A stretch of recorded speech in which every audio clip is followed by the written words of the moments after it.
Hello, नमस्ते। The शून्य space हमारे संभाजी नगर में ऐसा एक स्पेस है जहाँ पे हमारे जीवन के बहुत सारी ऐसी हकीकतें जो सुलझाई जाती है, बहुत सारे मॉडलिटीज़ पर जो काम करते हैं। आज का पॉडकास्ट स्पेशल होने वाला है, तो आखिरी तक जुड़े रहिए। और आज के हमारे स्पेशल गेस्ट है गायत्री बारी मैम और Priya Nand Kumar. So please welcome ma'am. और आपने बहुत टाइम निकाल के यहाँ पर आए हो, उसके लिए तहे दिल से थैंक यू मैम। तो मैं चाहती हूँ कि आपके ना डिफरेंट जो मॉडलिटीज़ है ना, उस पर थोड़ा सा एक बार हमारे ऑडियंस के लिए बताइए आप। सो द शून्य स्पेस ये हम 2014 से हम लोग अच्छा। औरंगाबाद में संभाजी नगर में ये हम कर रहे हैं। और हमारी जर्नी रेकी सीखने से शुरू हुई थी। अच्छा। 2012 में जब मैंने रेकी सीखा, और तब जब कुछ एक्सपीरियंसेस आए और पास्ट लाइफ रिग्रेशन नाम की एक मोडालिटी जब मैंने खुद ने वो एक्सपीरियंस किया और बहुत बेनिफिशियल था, तो तब से मन था कि इस सिटी में एक जगह में ये डिफरेंट मोडालिटीज़ अवेलेबल होनी चाहिए, क्योंकि ये बहुत बेनिफिशियल है और लोगों को पता नहीं है। मुझे खुद को पता नहीं था। एक्चुअली मुझे भी नहीं पता था। आप 2014 की बात कर रहे हो, मुझे अभी रिसेंट पता चला है जी। अभी तो फिर भी सोशल मीडिया ट्रेंड्स है और बहुत सारा इंफॉर्मेशन इजीली एक्सेसिबल है, तो हमने वहीं से ये शुरू किया था। तो हमने शुरू में रेकी हीलिंग और रेकी ट्रेनिंग ऑफ़र करना शुरू किया। फिर हमने क्लिनिकल हिप्नोथेरेपी ऑफ़र करना शुरू किया।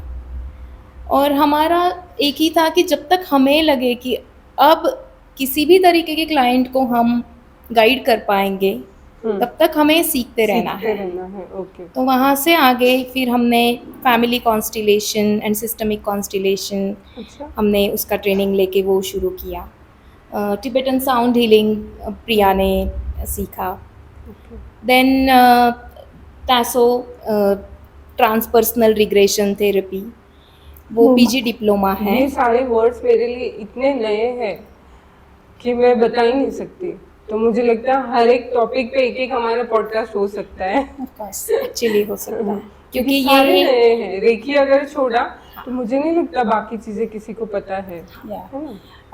इनफैक्ट द इंटेंट, मतलब जो इंटेंशन है हमारा शून्य स्पेस का शुरू करने का और चलाने का, इस काफ़ी सारे लोगों को रियलिटी में जब कोई भी इश्यूज़ फेस करते हैं, तो चाहे हेल्थ इश्यूज़ हो या फाइनेंशियल इश्यूज़ हो या रिलेशनशिप इश्यूज़ हो, तो फर्स्ट स्टेप ये होता है कि हम बैठ के लॉजिक करते हैं कि ये प्रॉब्लम को ऐसे सुलझाया जा सकता है, या फ्रेंड से बात करते हैं।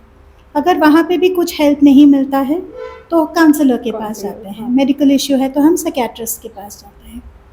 बट कभी कभी क्या होता है, इनके पास जाने के बावजूद there are certain things which don't get solve.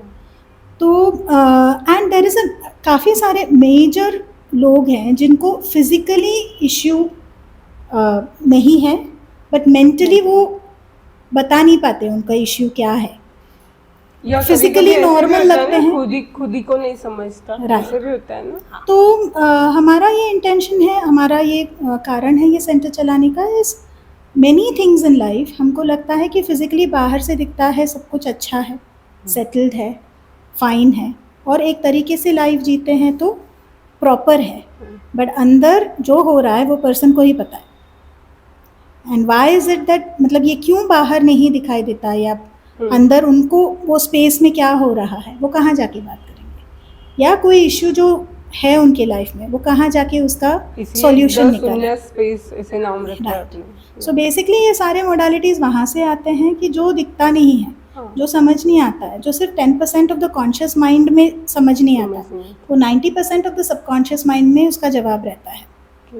क्योंकि हर किसी के लाइफ का सबकॉन्शियस माइंड बहुत इम्पॉर्टेंट है और बहुत बड़ा है, जिसके बेसिस पे लाइफ उनका चलता है, तो वहाँ पे उसका मूल कारण रहेगा ही। सो जब कोई क्लाइंट हमारे पास आता है, एक्चुअली हमको भी नहीं पता कि उसका सोल्यूशन क्या है। So we sit with the client and हम समझने की कोशिश करते हैं, या उनको ये मोडालिटीज़ के थ्रू जब कैसे डिसाइड करते हो कि कौन सा क्लाइंट ने कौन सी मोडालिटी लेनी चाहिए, या क्लाइंट ही बताता है आपको कि हमें ये करना है, ऐसे मुझे रेकी करना है, मुझे टायरो करना है, या मुझे फैमिली कॉन्स्टलेशन करना है? कुछ क्लाइंट्स होते हैं जो स्पेसिफिकली सुन के सुन के आते आते हैं हैं, कि मैंने अच्छा। रेकी के लिए अप्रोच किया है ओके। या मुझे टैरो टैरो चाहिए है। करना है। तो हम हमारे एंड से हमारा एक प्रोटोकॉल होता है, वो उन्हें हाँ। पहले बताते हैं।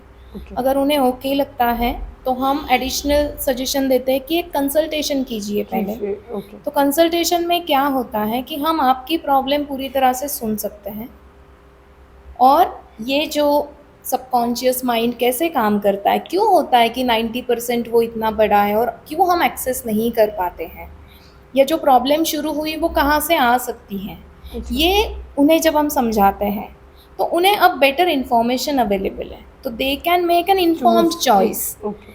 पहले वो सोच के आए थे अरे मैं रेकी कर लूँ, रेकी, मेरे हाँ। चक्रा ठीक हो जाएंगे तो मैं ठीक हो जाऊंगी। अब उन्हें पता चल रहा है कि अरे मैं तो बचपन से हर्ट फील करती हूँ, तो ये हर्ट देखूँ तो ये शायद जल्दी जाएगा। सही। एंड देन हम जब उन्हें मोडालिटीज़ एक्सप्लेन करते हैं तो हम बताते हैं हर सेशन का स्ट्रक्चर क्या होता है, क्या फॉर्मेट में वो सेशन जाएगा, होते ड्यूरेशन हैं। कितना होगा, ओवरऑल थेरेपी कितनी चलेगी, टेंटेटिवली, क्योंकि हम नहीं बता सकते हैं आपके कब तक वो हील होगा, है यस। ना?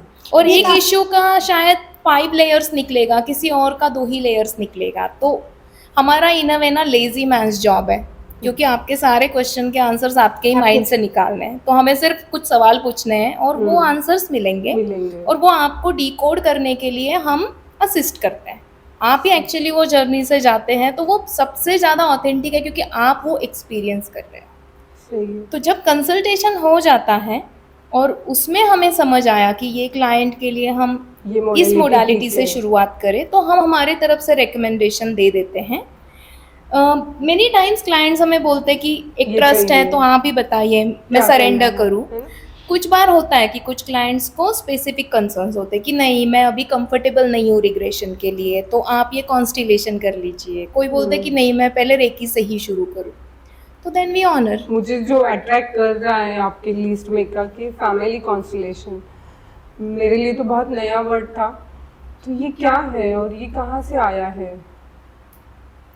सो फैमिली कॉन्स्टिलेशन, ये अगर हम वर्ड ही देखेंगे हाँ। तो फैमिली क्या है, एक बायोलॉजिकल फैमिली होता है, पेरेंट्स होते हैं, चिल्ड्रन होते हैं, जी। बिटवीन चिल्ड्रन सिबलिंग्स का डायनामिक होता है। ये एक बेसिक फैमिली स्ट्रक्चर है जो हर किसी के लाइफ में है।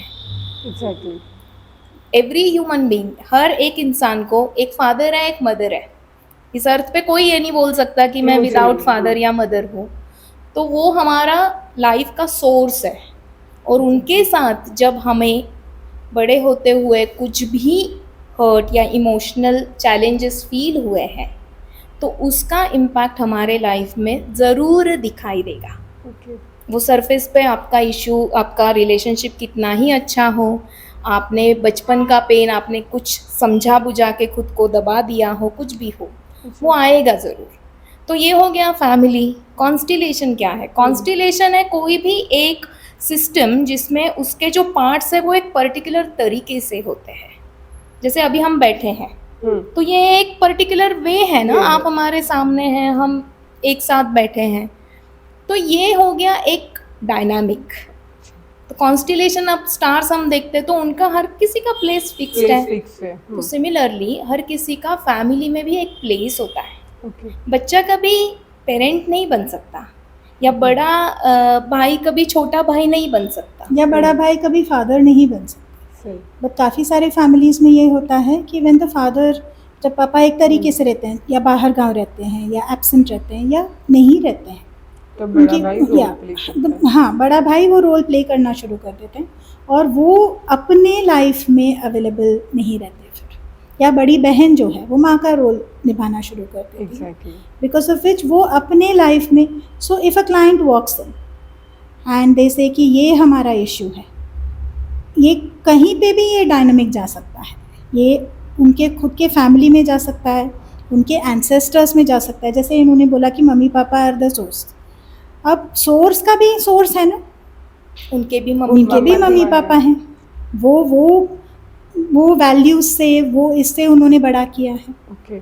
तो this can show up in a person, एक पर्सन के लाइफ में ये उभर के आ सकता है। ये डायनामिक्स जो है, ये जो इमोशंस हैं या ये जो मिसप्लेस्ड प्लेसेस हैं, हाँ, वो एक पर्सन के लाइफ में उनके लाइफ के लिए इफेक्ट हो सकता मतलब अगर मैं भाई का रोल प्ले कर रही हूँ या मैं बड़ी बहन का रोल मम्मी की जगह पे कर रही हूँ, तो सामने वाले ने वो एक्सेप्ट नहीं किया या हमारा कुछ ऐसी चीजें हुई है और मैं एक प्रॉब्लम लेके चल रही हूँ, तो वो कहीं अटकता है, ऐसे ऐसी चीजें है वो। तो कैसा है कि एक सिस्टम में मैंने जैसे कहा एक फिक्स प्लेस है, प्लेस है, हाँ।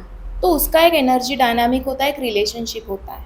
अगर बड़ी बहन माँ जैसा कर रही बिहेव है, करे, हाँ, लेकिन वो माँ नहीं माँ है नहीं है और वो माँ exactly। नहीं बन सकती। माँ जैसी बोलेंगे तब भी हम माँ की आधी चेयर किसी को दे रहे, ऐसा हो गया। तो वो माँ को तो एक्सक्लूडेड फील होगा ना, ये मेरी जगह थी, आपने मुझे यहाँ से हटा दिया। ओके। तो उन्हें जो पेन फील होगा एक्सक्लूजन में, वो जिसने एक्सक्लूड किया है उनको अपने लाइफ में वो पेन कहीं ना कहीं अनकॉन्शियस होने की वजह से इश्यूज के आएगा। फॉर्म में सामने आएगा। है क्योंकि उनका मूल के साथ कनेक्ट नहीं है ना। कनेक्शन है। अब जो छोटे सिबलिंग ने अगर बड़े बहन को माँ जैसा माना है, तो कन्फ्यूजन नहीं होगा, यहाँ पे मैं माँ जैसा ट्रीट करूँ, यहाँ मैं बड़ी बहन जैसा ट्रीट करूँ, तो रिलेशनशिप्स में स्ट्रेन आएगा सिबलिंग्स में। और जो बड़ी बहन है जो माँ जैसा बिहेव कर रही है, उनके लिए वो रिस्पॉन्सिबिलिटी उनके रोल से ज़्यादा नहीं ज़्यादा हुई, हो गई। ज़्यादा हुई, क्योंकि उन्होंने तो ये बच्चों को जन्म नहीं दिया है। तो वो अपने हिस्से का कुछ निकाल के ये एक्स्ट्रा रिस्पॉन्सिबिलिटी ले रहे हैं। तो मान लीजिए मैं एक अगर आधा पानी भरा हुआ आधा ग्लास में ले लूँ, 5 मिनट पकड़ूँ कुछ नहीं होगा, 1 घंटा पकड़ूँ कुछ नहीं होगा, 2 दिन, 5 साल, ये मेरा 5 मसल साल तो वीक रुकेगा, हो जाएगा। हो जाएगा। तो हम सोचते हैं ना, कई बार हमारे ज़माने में ऐसे ही होता था, कई सारे क्लाइंट्स हमें बोलते हैं, जॉइंट फैमिलीज़ में पर्टिकुलरली मदर इज़ बिजी, तो बड़ी बहन ने छोटे भाई बहनों को देखा है, बट वो रोल उनका नहीं था। तो वो जो स्ट्रेन, वही किया है, मतलब मेरी भाई की शादी, बहन का सब कुछ किया है। सो बहन जैसा बन के किया तो वो चलेगा। बट लोग But बोलते if हैं you ना take कि the- ये माँ जैसी है, हाँ, लोग बोलते हैं ना। तो लोग जो बोलते हैं ना, हाँ। वो लोगों की गलती नहीं है। Okay। सोशली हमको ये अवेयरनेस ही अब आ रहा है। Okay। तो हमारे पेरेंट्स ने जो हमारे लिए अच्छा बुरा किया, अपने बेस्ट अंडरस्टैंडिंग से, बेस्ट इंटेंशन से किया, हाँ, अच्छा। लेकिन उसमें हर्ट हुआ होगा, किसी को एक्सक्लूडेड फील हुआ होगा, किसी और का पेन मैंने उठा के मेरी जिंदगी में उस बना लिया, वो हुआ होगा, पॉसिबल है। तो ये सारा अनकॉन्शियस है। जैसे अभी आपको दिखाई दिया कि आपने भी शायद ये किया है, आज तक नॉर्मल था।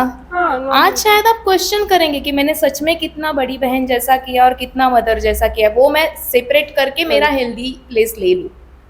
सही है। तो ये अनकॉन्शियस होता है हमारे लिए।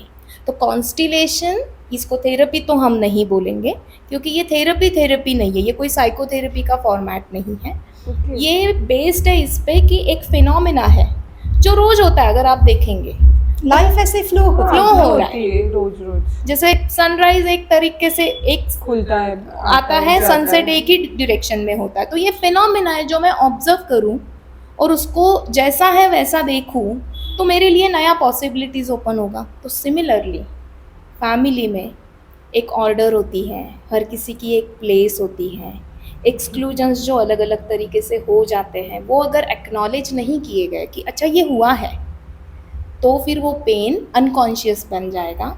वो उस जनरेशन में एक्नॉलेज नहीं हुआ तो नेक्स्ट जनरेशन में कोई ना कोई उसको कैरी करेगा। इनफैक्ट हमने कॉन्स्टलेशंस में ये नोटिस किया है कि हम जब पितरों का या एंसेस्टर्स का श्राद्ध कार्य करते हैं या तो उनको एक्नॉलेज करते हैं कि आप हमारे फैमिली के पार्ट हो, ये एक दिन है जब हम आपको एक्नॉलेज करते हैं। बट जो सोल्स फॉर एग्जांपल आना चाहते थे फैमिली में पर नहीं आ पाए, जैसे अबॉर्शंस होता है या मिसकैरेजेस होता है, अब वो पार्ट को तो पेन फील हुआ रहेगा कि मुझे तो आना था, मुझे तो बॉडी नहीं मिला, राइट? तो वो देयर इज़ अ पॉसिबिलिटी कि वो एनर्जी फैमिली में घूम रहा हो, हर किसी के अपने लाइफ में थोड़ा बहुत, या एक पर्सन के साथ, क्योंकि वो तो एक्सपीरियंस करना चाहता है। तो उसे भी तो पितरों कहते हैं ना, हाँ। उसके नाम से भी करते हैं हाँ, लोग, करना शादी चाहिए। करते, खाना तो कॉन्स्टलेशन खिलाते। एक तरीका है हाँ। जहाँ पे हर किसी का एक राइटफुल प्लेस होता है। ओके। तो एक अबॉर्टेड चाइल्ड है या एक मिसकैरेज चाइल्ड है, उसका भी एक प्लेस है फैमिली में। तो for example if a mother had पहला अबॉर्शन हुआ या मिसकैरेज हुआ और सेकंड बच्चा हुआ तो हम बोलते हैं ये मेरा पहला बच्चा है, नहीं है, नहीं बोलना चाहिए। ये सेकंड है एक्चुअली। एटलीस्ट खुद को खुद को बोलना तो चाहिए बोलना कि मुझे चाहिए 2 कि बच्चे हैं, ओह। एक बॉडी में नहीं है और ये मेरा सेकंड चाइल्ड है। ये पेरेंट्स ने आपस में बोलना चाहिए कि तुम हो, तुम नहीं आ पाए या हम तुम्हें नहीं ला पाए। अबॉर्शन के केस में पेरेंट्स ने चॉइस बनाया कि हमें अभी बच्चा नहीं चाहिए। उनको चॉइस है, बिल्कुल है, उनको भी अपना फ्री चॉइस है, लेकिन उसमें उन्हें भी गिल्टी फील होता है, अनकॉन्शियसली वो गिल्ट रह जाता है, एक पेन फील होता है, उस बच्चे को भी फील होता है। तो जब आप एक्नॉलेज करेंगे कि जो भी हमारा रीज़न था कि हम तुम्हें नहीं ला पाए लाइफ में, लेकिन फिर भी तुम आए थे, इसका मतलब तुम उतने एसेंस में तुम हमारे चाइल्ड हो और इस लाइफ में रहोगे। अच्छा। ये होता है उनको उनकी जगह देना। तो कॉन्स्टिलेशन वर्क ये है कि ये ऐसे हिडन जो है चीज़ें या वो अनकॉन्शियस निकालता है। है, वो हमें वो दिखाता है और मतलब हमें आपकी हकीकत ही आपको बता रहा है इस Right. टाइप में कि कभी कभी हमने तो ये देख नहीं सकते हाँ, अपन वो। कभी कभी हमने तो ये देखा है, जो फैमिलीज़ में काफ़ी कॉमन है, कि बच्चे जब आते हैं और एक एज के हो जाते हैं हम्म, तो मम्मी बोलते हैं कि देखा पापा ने ये किया, अब तू बोल ये सही है या गलत। या पापा बोलते हैं कि, या बच्चा देखता है कि मम्मी पापा के बीच में ना बीच ये में, हो हाँ, रहा है, हाँ, हाँ, नहीं यहाँ पे मम्मी गलत है या पापा सही है, या सही, पापा गलत सही। है या मम्मी सही है। द डायनामिक एक्चुअली देखा जाए तो हस्बैंड वाइफ बच्चे आने से पहले भी थे, मम्मी पापा बाद में बने, तो एग्जैक्टली द रिलेशन उनका बच्चे आने के पहले भी था।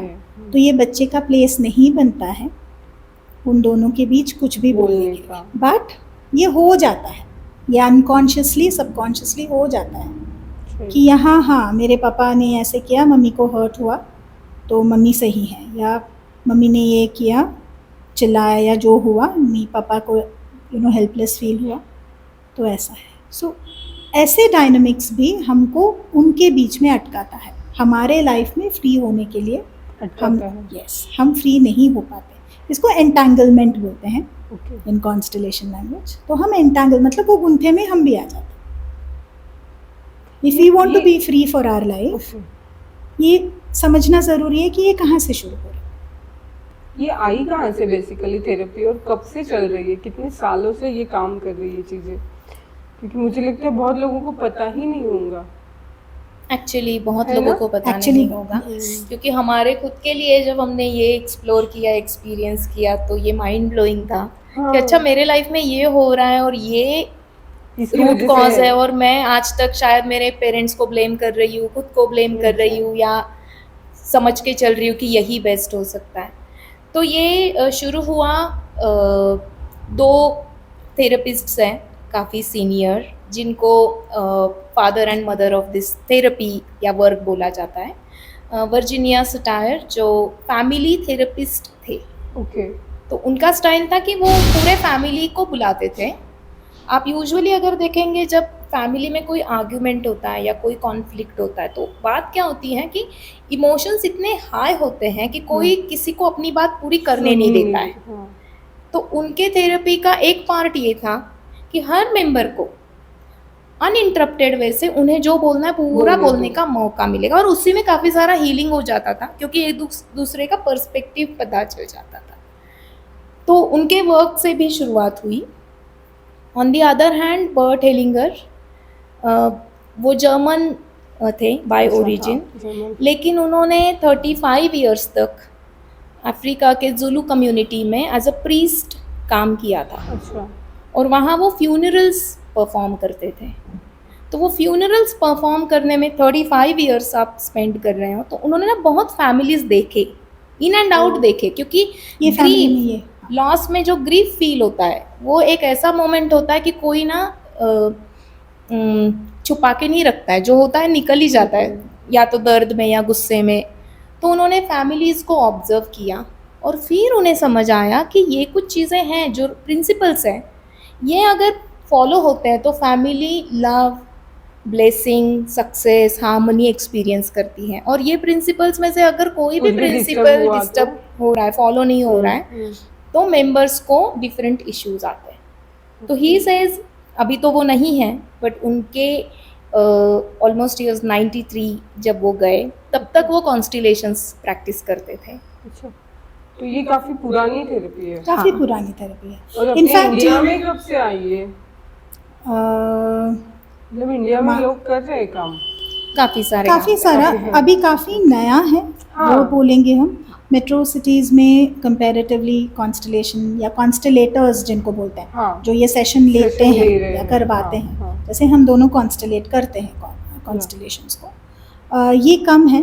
बट अवेयरनेस अभी जैसे जैसे बढ़ रहा है। इसमें दो चीज़ें हैं। एक तो जो लोग अवेयरनेस में आते हैं, अवेयरनेस का मतलब क्या है, समझ आता है अच्छा इसका मूल कारण कहीं पे भी कहीं हो तो सकता भी है, हाँ। तो मैं जाके एक कॉन्स्टलेटर से बात करूं और समझूं समझूं, कि मैं हाँ। कुछ कॉन्स्टलेशन वर्क कर सकती हूँ क्या, वो एक। और दूसरे जो लोग एक्सपीरियंस करते हैं उनको लगता है ये इतना वैल्यूएबल है। जैसे हमने भी Experience वहीं करने से के बाद। हमने भी कहीं से तो एक्सपीरियंस करने के बाद ही ये शुरू किया। तो ये एक्सपीरियंस करने के बाद ऐसे लगता है कि नहीं, हम भी कॉन्स्टलेशंस सीखना चाहते हैं और कॉन्स्टलेटर्स बनना लेना चाहते हैं। हाँ। तो वो ये दोनों भी हो रहा है काफ़ी हद। आई थिंक औरंगाबाद में और मराठवाड़ा में कम है कंपैरेटिवली। मुझे नहीं लगता औरंगाबाद में और है, संभाजी नगर में है कोई और? संभाजी नगर में है जो लोग प्रैक्टिस है। करते हैं। शायद डॉक्टर है कोई। है मल्टी मोडालिटी क्लिनिक्स काफ़ी हैं। अच्छा। बट शून्या स्पेस में जितने मोडालिटीज़ हम प्रैक्टिस करते हैं हम वो मुद्दा। और हम जानते ये हैं। बोल सकते हैं कि आज के डेट में ये मोडालिटीज़ संभाजी नगर में द शून्या स्पेस में इंट्रोड्यूस हुए हैं, और वहाँ से एक शुरू आपने अवेयरनेस किया। आके, क्योंकि विजन वही था। जब मैंने 2012 में पास्ट लाइफ रिग्रेशन एक्सपीरियंस किया, तो मुझे लगा यहाँ सिर्फ रेकी ही पता है, हाँ। और मुझे इतना बेनिफिट हुआ, और ये हमें पता ही नहीं है। पुणे मुंबई जैसे एक्सेसिबल सिटीज़ में ये अवेलेबल है, तो वहीं से हमारी शुरुआत हुई कि नहीं ये चाहिए। इनफैक्ट हम तो बोलेंगे और लोगों ने अवेयरनेस में आके कॉन्स्टलेशंस में पार्टिसिपेट करना चाहिए, क्योंकि ये ग्रुप वर्क है। इसीलिए तो हमने आज पॉडकास्ट किया है कि लोगों को पता चले, और बहुत लोग आपसे जुड़े। मैं तो आने वाली हूँ क्योंकि बहुत सारी चीजें मेरे सामने ऐसी आई है आपकी बातें सुनकर कि देखना चाहिए। इनफैक्ट एक बहुत इंटरेस्टिंग केस शेयर करना चाहेंगे, जहाँ पे हमने देखा है कि फैमिली में जब हार्मनी नहीं रहता है तो ये हेल्थ में कैसे दिखाई देता है।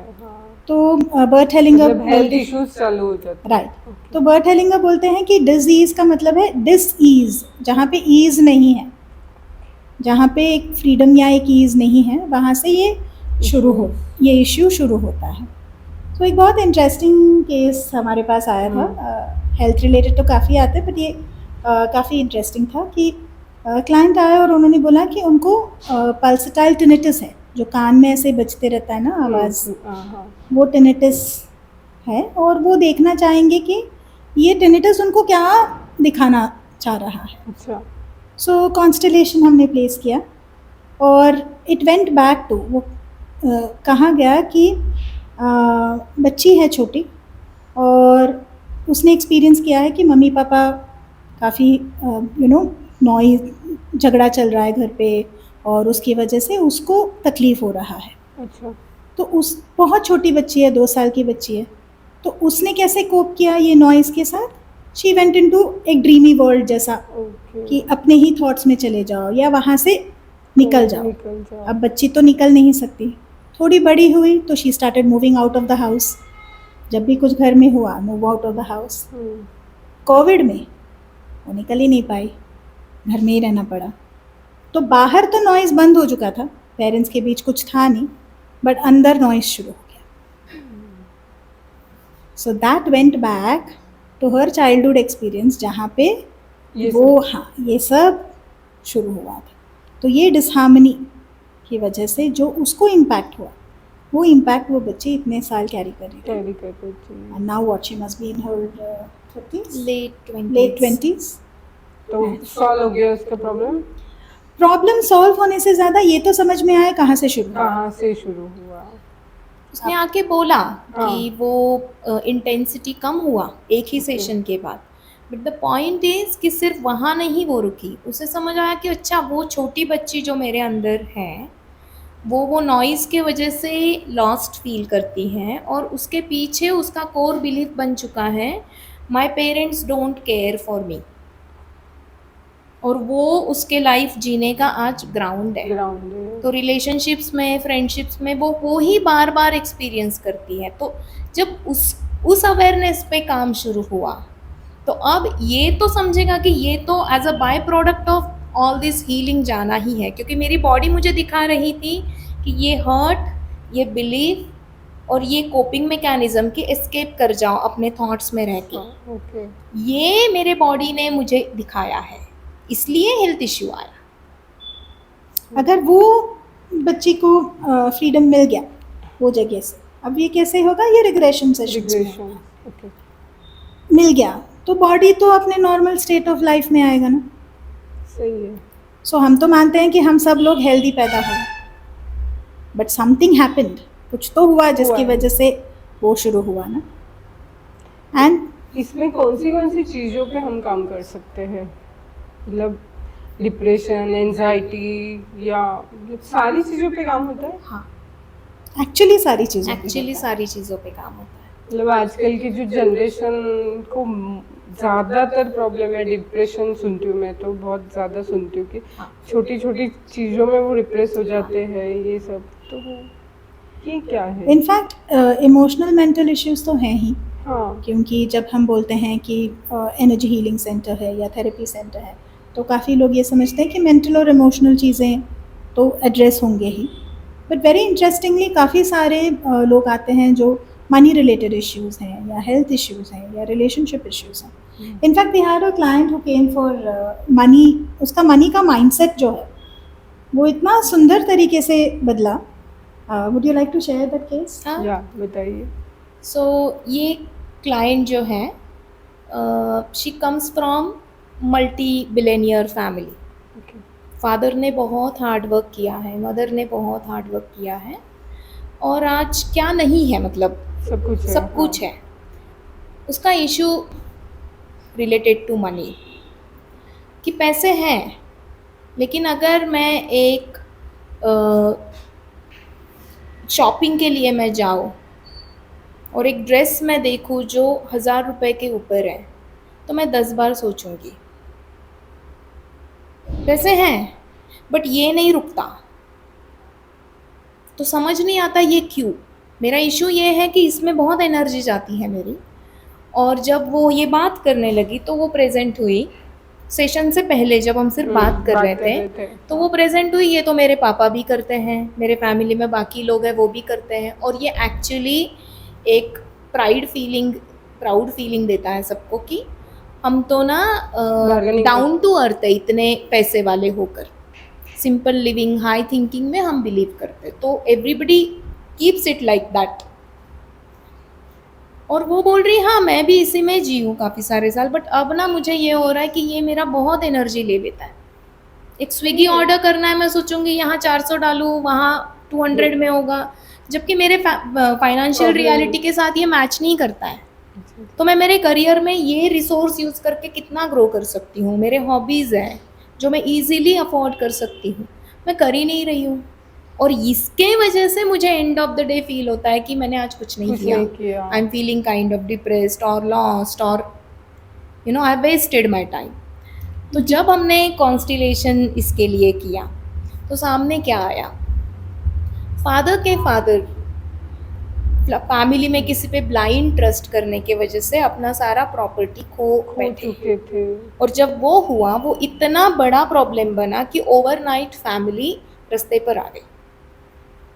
तो फादर ने, क्लाइंट के फादर ने और सिबलिंग्स ने ये बनाया कि ऐसे नहीं जीना है, ये फेलियर नहीं चाहिए, इसलिए बहुत हार्ड वर्क किया। और आज एग्जैक्टली अपोजिट रियलिटी की बहुत सक्सेस है, लेकिन इसका कॉन्टेक्स्ट क्या है, फेलियर नहीं चाहिए, इसीलिए मेरे फादर के जैसा नहीं बनना है, मेरे फादर के जैसा नहीं बनना है। तो ये क्या हो गया, अनकॉन्शियसली फादर को रिजेक्ट किया गया है। लव बहुत है फादर को अपने फादर से, लेकिन अनकॉन्शियसली वो रिजेक्शन है कि ये मेरे फादर के जैसा ये नहीं बनना है। तो वो किसी को तो वो इंक्लूड करना होगा ना, वो एनर्जी। ओके। तो एंटायर फैमिली इसी प्रोग्रामिंग में जीती है कि पैसे आ तो गए लेकिन विजिलेंट रहो, ज़्यादा खर्च मत करो, कोई ज़रूरत नहीं है ये सब करने की। जैसे वो दादाजी का एक्सपीरियंस था मनी के साथ कि अलर्ट रहो, Alert. इतना ही खर्चा करो। और बिजनेस client वाइज को- बहुत Progress प्रोग्रेस किया, बट पर्सनली अपनी लाइफ के लिए कुछ मनी का माइंडसेट क्या है कि देख के खर्च करो, 10 रुपए 100 रुपए भी सोच के खर्च करो। और क्लाइंट को उसमें एक अवेयरनेस ये मिली कि मेरे फादर मदर के कंपैरिजन में मेरे सिबलिंग्स जिस तरीके से एफर्ट देते हैं आज बिजनेस में या बाकी इसमें, मैं अकेली फेल्योर हूँ क्योंकि मैं उतना नहीं करती। तो ये फीलिंग दादाजी के साथ किसी एक से जुड़ गई। मैच हो रही थी, तो वो अनकॉन्शियसली अपने दादाजी का फेलियर का फीलिंग इंक्लूड कर रही थी। मुझे एक चीज अभी बात करते हुए याद आ रही है कि हमारे घर में ना ऐसे बोलते थे, देखो दादी या दादा, देखिए दादी आई है घर में, ये दादा आए हैं घर में, मतलब वो उनका नेचर लेके आए हैं या कुछ ऐसी चीजें लेके आए हैं। सो जब हम ये ऐसे बोलते हैं ना कि दादी आए या दादा आए, ये हो सकता है कि काफ़ी सारे फैमिलीज़ में ऐसे होता है कि अ पर्सन जो चले गए हैं वो वापस आते हैं फैमिली में, अलग तरीके से अलग चॉइसेस बना के लाइफ फैमिली को एक तरीके से लेके जाने, लेके जाते। वो हो सकता है। दूसरा ये होता है कि जैसे इन्होंने बोला कि दादाजी के एनर्जीज कम्प्लीटली प्रोसेस हुए ही नहीं, तो एक सोल ने बोला कि उनके एनर्जीज के इसको साथ दे मैच दो। करके मैं आती हूँ, जैसे हमारी क्लाइंट आए, बट वो तो अपनी लाइफ में जीने के लिए फ्री नहीं है। Free नहीं इट्स लाइक ये है। दो कलर मिल जाए तो इसको तो अलग करना पड़ेगा ना, जब तब जाके वो क्लाइंट अपने लाइफ में जिएगी। फ्री होगी जीने के लिए। जो हुआ सेशंस के बाद हम्म। उन्होंने अपने लिए जो छोटे छोटे स्टेप्स लेना शुरू किए, उनकी खुशी के लिए, उनकी खुशी के लिए जो उन्होंने खर्च करना शुरू किया, उनको सेटिस्फाइड फील हुआ, उनको गिल्टी नहीं फील हुआ कि मैं क्या कर रही हूँ हाँ, या क्योंकि क्यों कर बहुत रही बार ऐसे ही होता है ना, हम गिल्ट में ही जीते हैं। मुझे पता है मैंने ऐसा नहीं करना है, फिर भी मैंने किया है। ये चीजें भी होती है ना कि बहुत बार ऐसे होता है कि नहीं यार ये गलत है, पर हो गया है अब मेरे से। हूँ। तो ऐसे in fact patterns of guilt also constellations में देख सकते हैं। देख सकते हैं। अच्छा। हमारा एक लॉयल्टी होता है। अगर मेरे फादर ने इतना हार्डवर्क किया कि कभी उनके करियर में उन्होंने एक ऑफिस कल्चर एक्सपीरियंस नहीं किया, he either worked on in some workshop और on the floor something like that, और आज मैंने इतना एजुकेशन ले लिया है कि आज तो मैं ऐसे में बैठ के दिन भर जॉब करता हूँ, तो उस पर्सन को साइलेंटली एक गिल्ट दे कि दिया। मेरे फादर ने ये जिया, आज मैं ये जी रहा हूँ। और अगर वो गिल्ट बहुत ज़्यादा बनता है तो वो मैनिफेस्ट करेगा इस पर्सन का करियर सक्सेस में एक ब्लॉक, वहाँ से जाके वो अनकॉन्शियसली मैनिफेस्ट कर देंगे कोई फेलियर अपने करियर में। जो गए वाले हैं वो भी, मतलब हाँ, जो ancestors जो हैं हाँ वो हाँ भी। हाँ जो पास ऑन हो चुके हैं, हाँ। जिनकी डेथ हो चुकी है, हाँ। उनके एनर्जीज तो फैमिली में रहेंगे ना। जेनेटिकली तो इनफैक्ट हम उनको कैरी कर रहे हैं ना। साइंटिफिकली ये बोला जाता है कि ऑलमोस्ट हम 5-6 पीढ़ी के जेनेटिक्स तो हम कैरी करते हैं। 7 तो मैंने सुना हाँ। कि 7। तो 7 जन्मों का नहीं, 7 एंसेस्टर्स पीढ़ी के जेनेटिक्स हम कैरी करते हैं। जेनेटिक्स का मतलब क्या होता है, जैसे थॉट प्रोसेस हैं, वैल्यूज़ हैं, उनके फीचर्स हैं, बट इससे भी ज़्यादा उन्होंने जो सोचा, उन्होंने जो सोच के वहाँ से डिसीजंस बनाए उनके लाइफ के लिए, अच्छा। उनके इमोशंस, ये सारा भी कैरी होता है और ये दिखाई देता है फैमिली में।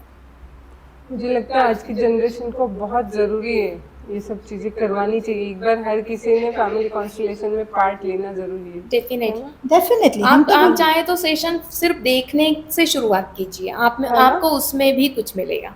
ओके। सिर्फ ऑब्जर्व करने से, जैसे कैसे होते हैं ये सेशंस, कैसे होते हैं, मतलब कितने टाइम के होते हैं या फिर कितनी बार होते हैं, या किसने करना चाहिए, कौन कौन उसके लिए मतलब एलिजिबल है, या कैसे है ये? तो कोई भी ऐसे कर सकता पर्सन जो बोलते हैं कि मैंने कॉन्शियसली सब अप्लाई कर लिया लेकिन ये पैटर्न या ये इश्यू बदल नहीं रहा है, और मैं विलिंग हूँ कि मेरे अपने सबकॉन्शियस से या मेरे लाइफ में ऐसे किसी भी जोन से जो मुझे आज पता ही नहीं है, कंप्लीटली मेरे लिए अनकॉन्शियस पार्ट है, वहाँ से कुछ नया पर्सपेक्टिव लेने को मैं ओपन हूँ, वो पर्सन आके कॉन्स्टिलेशन वर्क कर सकते हैं। Age wise usually people after 21-22 year old are eligible. क्यों?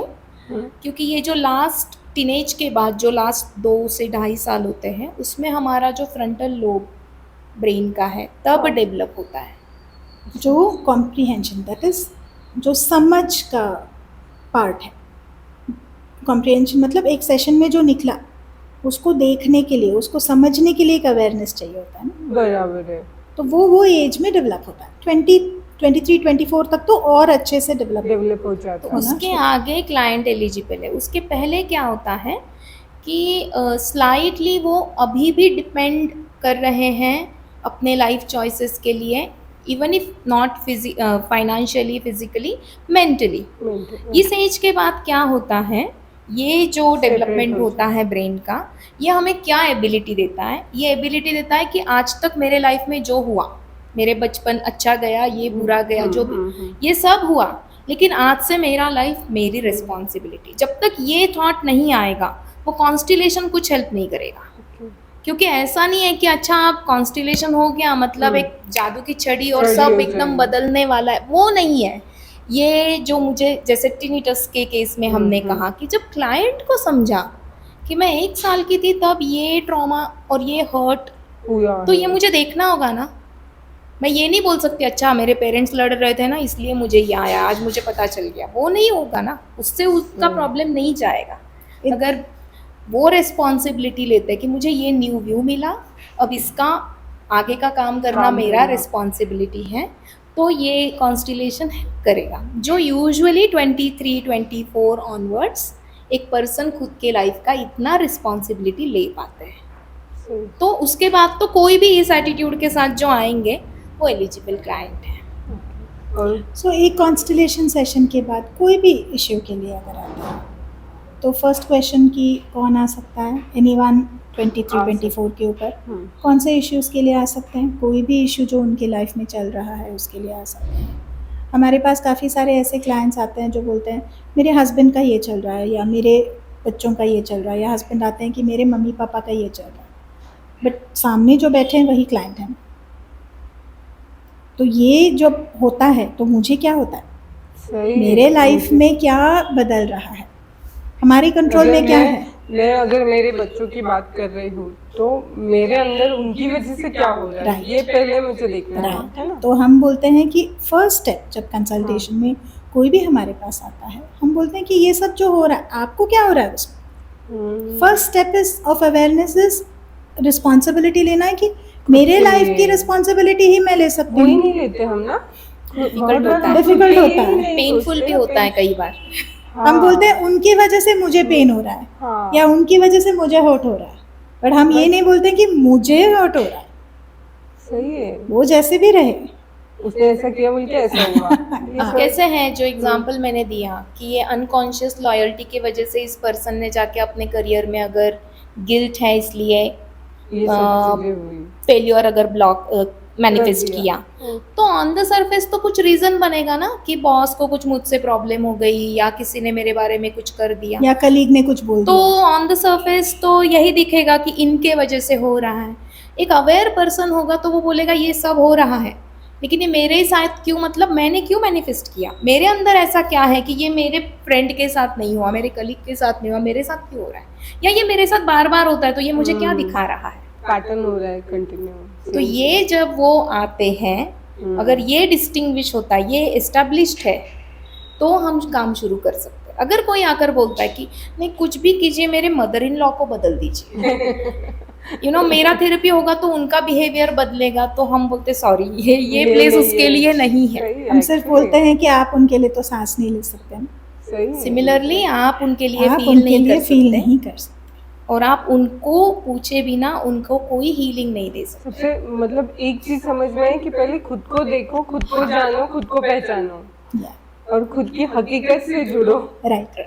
और खुद की जर्नी अगर कॉन्स्टलेशन करना है तो हर कोई ना अपना जर्नी देखना शुरू देखना शुरू करो या एट योर लेवल। आपका जर्नी क्या है, आपका आपके पेरेंट्स के साथ क्या था, या फैमिली में क्या था, या एनर्जीज क्या है, या पैटर्न्स क्या है।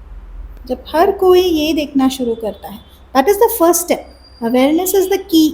ओके जहाँ पे फर्स्ट स्टेप लेने के बाद फिर कुछ भी काम हो सकता है कि मुझे ये हो रहा है। इनफैक्ट एक बहुत इंटरेस्टिंग केस हम वी वांट टू शेयर कि एक लेडी है और ये काफ़ी कॉमन इश्यू है, इसीलिए भी शेयर कर रही हूँ कि बच्चे बड़े हो चुके हैं, एक तरीके से सेटल हो चुके हैं, बट दुनिया जैसे चाहती है ना वैसे सेटल नहीं है। किसी का कुछ हो रहा है, किसी का कुछ हो रहा है। तो मुझे ना एज अ मदर ऐसे लगता है कि मैं कुछ कर दूँ उनको कुछ तो अच्छे से हाँ सेटल कर दूँ, एक तरीके से सेटल कर दूँ। उन्होंने किया, क्योंकि रिसोर्सफुल हैं, अच्छे फैमिली से आते हैं, तो अच्छे गया, तरीके से हाँ, सेटल करवाया। फिर भी कुछ ना कुछ Same कोई ना कर- कोई प्रॉब्लम लेके आ जाता है, फिर सेटल करो। तो उनको ऐसे हुआ कि मैं कब तक सेटल करती रहूँ ना। एग्जैक्टली मैंने पूछा आपको क्या होता है, बोले मुझे सेटल्ड फील नहीं होता है। मैंने बोला वो ही देख सकते हैं ना कि मुझे क्यों, इन ऑल दिस दुनिया में तो कुछ भी चलते रहेगा, सही anything outside of you is non self. बच्चे भी एक एज के बाद नॉन सेल्फ है, हाँ तो उसके बाद उनका जर्नी शुरू हो जाता है ना। उनका खुद का journey obvious. So finally she said मुझे ना ये देखना है कि कब से मैं सेटल्ड नहीं हूँ और मैं ये क्यों करती जा रही हूँ कि सबको सेटल करो। इट वेंट बैक तो एक छोटी सी बच्ची जो बहुत सेंसिटिव है और मम्मा पास में आते हैं तो ही समझना शुरू हो जाता है कि क्या सोच के आ रहे हैं। अच्छा मुझे करेक्ट करने के लिए आ रहे हैं, या उनको एंग्जाइटी हो रहा है, या उनको गुस्सा आ रहा है, तो उनके हिसाब से चलो ताकि वो सेटल हो जाए। वो सेटल हो जाएंगे तो मैं सेटल हो जाऊंगी। जब वो छोटे थे तब जब वो 4 साल के थे तो वो सारी तो उनको वो कॉन्शियस मेमोरी है भी नहीं कि ये हुआ था, ये तो कॉन्स्टलेशन में निकला। वो बोल रहे हैं मैंने तो जिंदगी भर यही किया है फिर कि सिचुएशंस को सेटल करो, बच्चों को सेटल करो। सभी लेडीज वही करती है, जाने दो चलो ठीक तो है। ये इनका स्टोरी हुआ। अब ये स्टोरी सुन के कोई बोलेगा अच्छा मेरा भी ऐसा है, शायद ऐसा ना हो, exactly. क्योंकि हर किसी का जर्नी अलग है, हर किसी का जर्नी माइंड अलग है, उनके एनर्जीज अलग हैं, उनके मम्मी पापा के साथ उनका डायनामिक अलग है। सही है। सो हमारे लिए तो हर सेशन बहुत ही मज़ेदार, यस बहुत ही इंटरेस्टिंग और मज़ेदार है। मुझे अभी याद आ रहा है, एक क्लाइंट है हमारे, उन्होंने एक दिन मुझे टेक्स्ट करके पूछा कि आप दोनों को कभी बोर नहीं होता, इतने कॉन्स्टिलेशंस या रिग्रेशन जो भी आप दिन में कभी तो बोर होते होंगे। तो मुझे आया कि इतना मिलता है ना हर कॉन्स्टिलेशन में, क्योंकि हर स्टोरी यूनिक है और एक पर्सन के स्टोरी का हर एक मोमेंट भी बहुत यूनिक है, तो हमें भी बहुत सीखने के लिए मिलता है। सही। तो इनफैक्ट एक सक्सेसफुल थेरेपिस्ट का जर्नी सेल्फ रिफ्लेक्शन से ही शुरू होता है। तो जब एक क्लाइंट आते हैं, जैसे अभी प्रिया ने ये केस बताया, तो ये सेशन के बाद प्रिया बैठेगी और सोचेगी कि ये क्लाइंट मुझे खुद के बारे में क्या दिखा रहे हैं।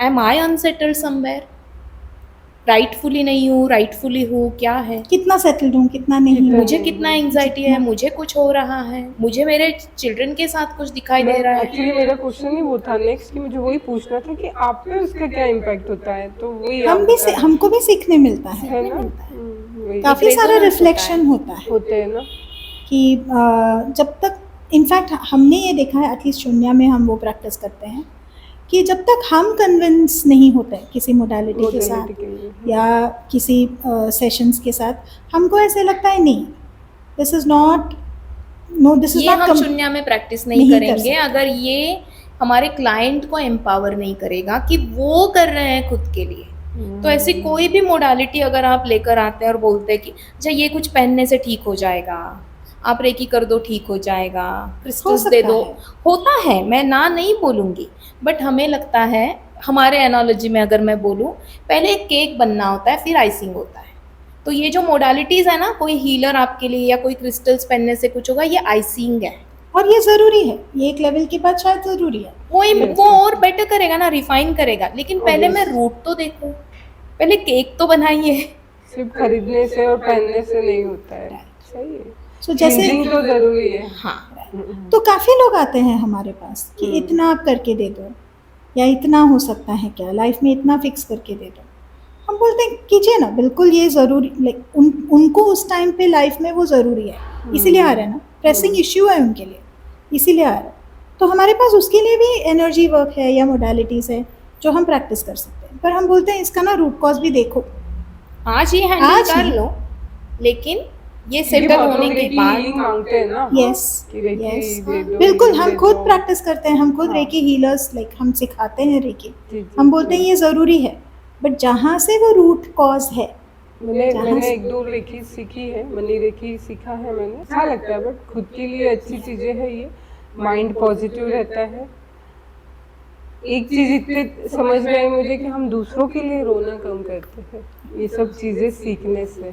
फोकस खुद पे आ सकता है। हाँ, आ सकता अगर उस है। पर्सपेक्टिव से हम सीखें और उस पर्सपेक्टिव से हम हीलिंग मांगे तो।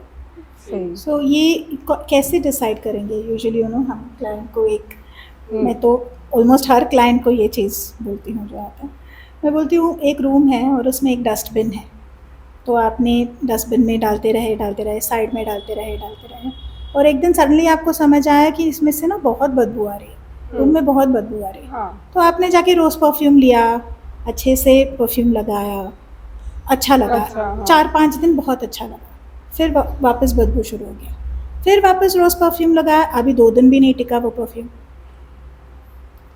तीसरे वो चौथे देखा ही दिन नहीं।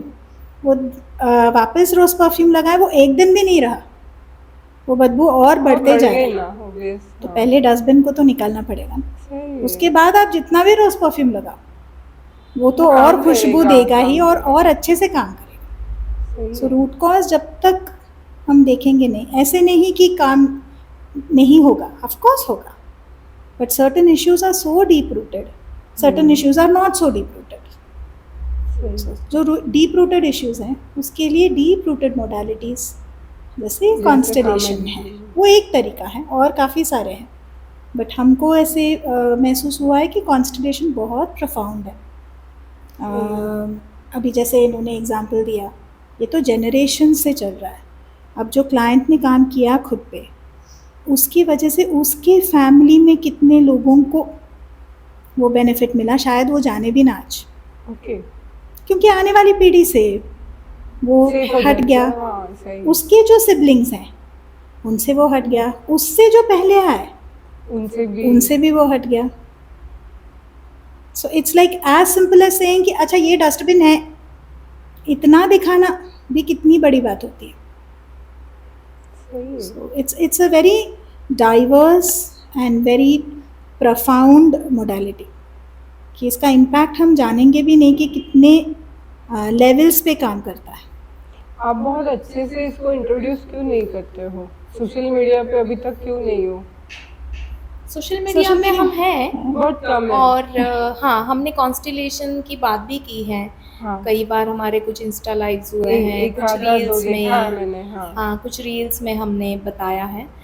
इसका एक लिमिटेशन क्या होता है, हाँ। इट इज़ लाइक अगर मैंने बेस्ट ऑफ कोई स्वीट खाया, अब मैं आपको सब डिस्क्राइब कर दूँ, उसका टेक्सचर, उसका स्वीटनेस, उसका कलर, मैं सब बता दूँ आपको, जब तक आप नहीं खाएंगे आपको एक्सपीरियंस नहीं आएगा।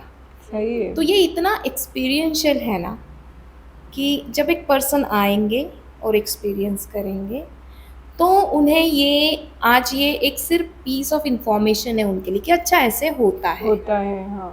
बट ये मेरे लाइफ में ये कहाँ प्ले आउट हो रहा है, ये एक्सपीरियंस आने के बाद ही मिलता है। तो सोशल मीडिया पे ये बताने का एक ही लिमिटेशन है कि अगर हम एक इंस्टा लाइव में ये कोई प्रोसेस करवाए, अब एक इंस्टा लाइव में कोई आ रहा है, 5 मिनट रुक के चले जा रहे हैं, उन्होंने 5 मिनट प्रोसेस किया और बीच में चले गए, वहाँ से कुछ सरफेस हुआ, कुछ ट्रिगर हुआ, उन्हें अगर आगे असिस्टेंस चाहिए, मुझे पता ही नहीं है। सो इट्स ऑलवेज बेटर कि जब ये क्लोज्ड स्पेसेस रहते हैं, जैसे ग्रुप कॉन्स्टलेशंस होते हैं, अच्छा। तो कोई आके अटेंड करता है, तो उस टाइम पे उनको जो भी मिला या जिसके साथ वो गए वो एम्पावर्ड तरीके से जाए अपने लाइफ। और ऐसे आधे अधूरे तरीके से नहीं जा एटलीस्ट हम और वो एटलीस्ट हम हमारे एंड से तो वो एक बाउंड्री रखें। बना के रखें। अगर हमने ही ओपन किया तो उनकी क्या गलती है?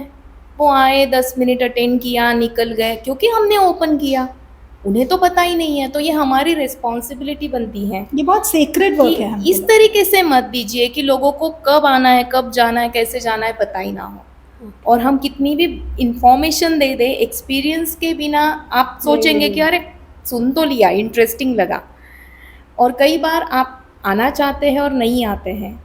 तो इसके पीछे भी अनकॉन्शियस पैटर्न्स हो सकते हैं जो आपको रोक रहे हैं। कि वो ऐसे चाहते होंगे कि हमारा कुछ अच्छा ना हो, ऐसे। तो अगर मेरे अंदर एक हर्ट पार्ट है, हाँ, तो वो हर्ट पार्ट इतना हर्ट है ना कि वो हर्टफुल सिचुएशंस अट्रैक्ट करता ही रहेगा। ओके। तो अगर मेरे अंदर एक पैसिव अग्रेसिव पार्ट है कि मैं अपने पेरेंट्स या किसी अथॉरिटी के साथ इतनी नाराज़ हूँ कि उनको मैं गुस्सा ऐसे नहीं जता सकती, तो मेरे लाइफ का कुछ खराब करके जताऊंगी। ये पैटर्न्स एक्चुअली होते हैं हर किसी में। तो वो पार्ट आपको पहुंचने ही नहीं देगा, और ये हर किसी में होता है। लोग जिम की मेंबरशिप लेते हैं, नहीं जाते हैं, पैसिव अग्रेसिव पैटर्न है।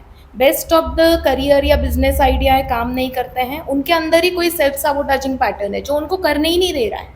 तो अडल्ट जो आज का पर्सोना है, पर्सनालिटी है पर्सन का, वो करना चाहता है। वो उठेंगे, 4 दिन एक्शन लेंगे, 5वें दिन समझ नहीं आता कहाँ से क्या बदला और ये गया। तो हमारा काम है ये शेयर कीजिए, इनवाइट कीजिए, एंड वी बिलीव कि जिसका जब टाइम होता है वो पहुंच ही जाता है। वो हमारे ही पास पहुंचे ऐसा भी ज़रूरी नहीं है, कहीं ना कहीं पहुंच जाए। हाँ, पहुंचे। इनफैक्ट हम तो बताएंगे कि कोई भी सिटीज़ में कहीं पे भी कॉन्स्टलेशन हो, please go as an experience, attend कीजिए, Attend बैठ के सिर्फ देखिए सेशन को। कब है आपके नए सेशंस फिर? हमारे तो 1-on-1 जो अगर क्लाइंट आते हैं और 1-on-1 सेशंस होते हैं, वो तो ऑलमोस्ट एवरी डे होता है। एवरीडे होता है? Almost every day. टाइमिंग क्या है आपकी क्लिनिक का? Morning 11 to evening 7। ओके। हमारे 2 क्लिनिक्स हैं। अपॉइंटमेंट लेके आना है? हाँ, ओके। हमारे 2 क्लिनिक्स हैं, एक संभाजी नगर में है और हमने 1.5 साल पहले मुंबई में भी गुड। मुंबई में भी? हाँ, मुंबई के लोग जा सकते हैं मुंबई। मुंबई में चेंबूर में हमारा क्लिनिक है। चेंबूर। हम दोनों जगह पे रहते हैं। अच्छा। क्लाइंट कैसे चूज़ करें, उनको जो इंट्यूटिवली फील हो कि इनके साथ काम करना है। हम दोनों एक ही तरीके से काम करते हैं ऑलमोस्ट, तो उस हिसाब से वो कंसल्टेशन पहले बुक कर लेंगे। कंसल्टेशन में ये सब जो है ये समझा के देंगे उनकी लाइफ के हिसाब से, and then they can start the sessions जैसे चाहिए वैसे। तो इसका एक ही सेशन होता है या किसी का अलग, किसी के अलग सेशन ऐसे होते हैं? जैसे फैमिली कॉन्स्टलेशन एक सेशन ऑलमोस्ट 2 घंटे का रहता है। हाँ। कभी 1 घंटे 2 घंटा लेके आएंगे तो अच्छा है, और एक पर्सन लाइक एक सेशन 2 घंटे का चलता है। 1-on-1 सेशंस हमारे एवरीडे होते हैं। इसके अलावा जब ग्रुप कॉन्स्टलेशंस होते हैं, ग्रुप कॉन्स्टलेशंस मतलब एक 10 लोग आते हैं, उसमें से फॉर एग्जांपल 5 लोग बोलते हैं कि आज हमको देखना है, हम क्लाइंट बनेंगे। तो इन द डे जैसे 9 to 6 o'clock 5 सेशंस होंगे वो 5 क्लाइंट्स के, और बाकी सब जो लोग हैं वो पार्टिसिपेट करेंगे। ओके। और पार्टिसिपेशन का मतलब क्या है, एक एनर्जी मैट्रिक्स बनता है, हाँ। और वो एनर्जी मैट्रिक्स में एलिमेंट्स को प्लेस करते हैं। अभी ये जो हम स्टोरीज बता रहे हैं, जो एलिमेंट्स है वो प्लेस होंगे, राइट, ऐसे? तो कॉन्स्टलेटर और क्लाइंट हाँ। डिसाइड करेंगे कि क्या एलिमेंट्स प्लेस करना है, क्या देखना है मेरे एनर्जी मैट्रिक्स में, मुझे क्या देखना है। जैसे हमने अभी स्टोरीज बोला, इन्होंने बताया क्लाइंट है, क्लाइंट के फादर हैं, क्लाइंट के ग्रैंडफादर। तो ये जो एलिमेंट्स हैं या जो है वो क्या प्लेस करना है, कैसे करना है, वो कॉन्स्टलेटर और क्लाइंट मिलके डिसाइड करते हैं। एंड देन वो जब प्लेस करते हैं तो जो पार्टिसिपेंट्स हैं ना, उनमें से चूज़ करते हैं कि आप ना मुझे प्ले करो या आप ना ये एलिमेंट प्ले करो, और फिर वो ड्रामा जैसे खुलता है। So the session is so beautiful. और जैसे इन्होंने बताया वो इतना एक्सपीरियंशियल है कि कभी कभी हम भी अचंभित हो जाते हैं कि बाप रे ये कैसे ऐसे इतना ब्यूटीफुली खुल के आए। We also don't know, so it's so beautiful. Sometimes it is so unconscious. कब एक ग्रुप वाला? हमारा ना एवरी 3 months हाँ। संभाजी नगर में एक बार होता है, डे लॉन्ग कॉन्स्टलेशंस। तो अभी है कुछ अनाउंसमेंट उसका? 6th of July को एक है। 6 जुलाई और मुंबई में 3 अगस्त को हो रहा है। और अगले महीने का जैसे जैसे होगा हम अपने पेज पे डालेंगे। इंस्टाग्राम पे हम अवेलेबल हैं द शून्या स्पेस। इसके अलावा हमारे हर वेडनेसडे को फ्री वेबिनार्स होते हैं। अच्छा। 8 to 8:45 होता है, हर मंथ का एक टॉपिक होता है। तो 4 वेडनेसडेज जो होते हैं एक थीम को लेके चलता है। अच्छा। ये हम ऑलमोस्ट 2 साल से कर रहे हैं। ये हम अवेयरनेस क्रिएशन के लिए करते हैं। तो जैसे आपने पूछा कि सोशल मीडिया पे क्यों नहीं, तो यहाँ कंपैरेटिवली एक क्लोज्ड ग्रुप आता है। उस दिन अगर 8 पार्टिसिपेंट्स है तो नाउ वी नो कि जूम मीटिंग क्लोज्ड है। हम उनके लिए प्रोसेसेस करवा सकते हैं, मेडिटेशंस करवा सकते हैं, हम डेमो सेशंस भी करवाते हैं, या डिफरेंट टॉपिक्स पे हम बात करते हैं कि ये क्या पैटर्न होता है, ये पैटर्न आपके लाइफ में कहाँ प्ले हो रहा है। तो ये अवेयरनेस क्रिएशन के लिए हमारे ये वीकली वेबिनार्स हम कंडक्ट करते हैं। बहुत अच्छी बात है। एंड ये जो भी हुए हैं वेबिनार्स वो हमारे यूट्यूब चैनल पे है, that is called as the Shunya space. तो कोई भी जाके वो एक्सेस कर सकता है। मैंने तो कर लिया, आपका पेज सब्सक्राइब किया है मैंने तभी। Thank you. क्योंकि मुझे वो इतना था कि यार सर्च करें और लोगों तक पहुंचाए। हमारे यहाँ के लोगों को पता ही नहीं है ये सब चीज़ें। तो आपसे आज बात करके बहुत अच्छा लगा। और कुछ ऐसी चीज़ है जो हमारी ऑडियंस को आपको बतानी है? मैं एक ही चीज़ बताना चाहूँगी, मतलब हमारा कमिटमेंट ये काम के लिए ये है, और शून्या का विज़न, तो शून्या स्पेस का विज़न ये है कि जैसे हमने बताया हर कोई अपने लाइफ की रिस्पॉन्सिबिलिटी ले, और वो रिस्पॉन्सिबिलिटी लेके अगर वो बदलना चाहते हैं जिस भी तरीके से, तो एक स्पेस अभी अवेलेबल है। वो आ सकते हैं, बात कर सकते हैं, उसका कुछ ना कुछ बन सकता है। क्या बनेगा डिपेंड्स, उनको जो चाहिए वो उस हिसाब से। एंड सिर्फ यहाँ नहीं, हम रियली चाहते हैं कि लोग अवेयरनेस में आए, कॉन्शियसली अपने लाइफ को क्रिएट करें जैसे उनको चाहिए। सही है। और अनकॉन्शियसली जो काइंड ऑफ सफ़र करते हैं कि इसका कुछ नहीं हो सकता, अब ये ऐसा ही है, शायद ऐसा ना हो, शायद उसमें से कुछ बन सकता है। सो आई रियली वुड ये हमारा एक इंटेंशन है और एक विज़न है कि ये मिले लोगों को जितना मिल सकता है, और जहाँ से भी मिल सकता है लोगों ने जुड़ना। और हमारा ये मानना है और हमारा फर्स्ट हैंड एक्सपीरियंस भी है कि पेन अनअवॉइडेबल है बट सफरिंग ऑप्शनल है। सही है। और हम सब अपने अपने यूनिवर्स के गॉड है, तो गॉड जो चाहिए वो आके एक्सपीरियंस करेगा। तो अगर मैं बोलूँ मुझे यहाँ से वहाँ पहुँचना है लाइफ में और ये नहीं हो रहा है, तो दैट सजेस्ट कि बीच में कहीं कुछ तो, या तो पीछे से मुझे कुछ खींच रहा है पीछे, या बीच में कोई ब्लॉक है। और अगर मैं बोलूँ कि मुझे नहीं करना है सफ़र इसमें, तो अगर डेस्टिनी में लिखा है कि मैं वहाँ नहीं पहुँचूँ, तो भी मैं सफरिंग से बाहर आ सकती हूँ, क्योंकि एक एक्सेप्टेंस और पीस मिलेगा मुझे। तो ये जो एक लॉन्गिंग में आपने कुछ देर पहले कहा ना कि आज का जनरेशन बड़ा स्ट्रेस्ड रहता है, डिप्रेस हो जाता है, तो ये एक लॉन्गिंग जैसा रहता है कॉन्स्टेंटली, और हम सब ढूंढ रहे हैं कुछ। और कई बार पूछिए एग्जैक्टली क्या ढूंढ रहे हैं इसके पीछे, तो जवाब नहीं है, लेकिन ढूंढ रहे हैं। तो शायद कोई एक्सपीरियंस ढूंढ रहे हैं आप, जो आपके लिए बहुत इम्पॉर्टेंट है और आपके पास वर्ड्स नहीं है। तो ये स्पेस है जहाँ आपको वो एक्सप्रेशन मिलेगा, आपको खुद की क्लैरिटी मिलेगी और खुद के बारे में अवेयरनेस ग्रो होगा, जो हमारा कमिटमेंट है। So guys, the Shunya space से जुड़िए और अपनी हकीकत जानिए, ताकि अपनी लाइफ बहुत इजी जाए। और बहुत अच्छा सेशन है, पूरा सुनिए। और मैम का हम लिंक और सारा आईडीज वगैरह हम डालेंगे जब ये टेलीकास्ट होगा। So thank you so much, ma'am. Thank you, Archana. Actually, thank you very much.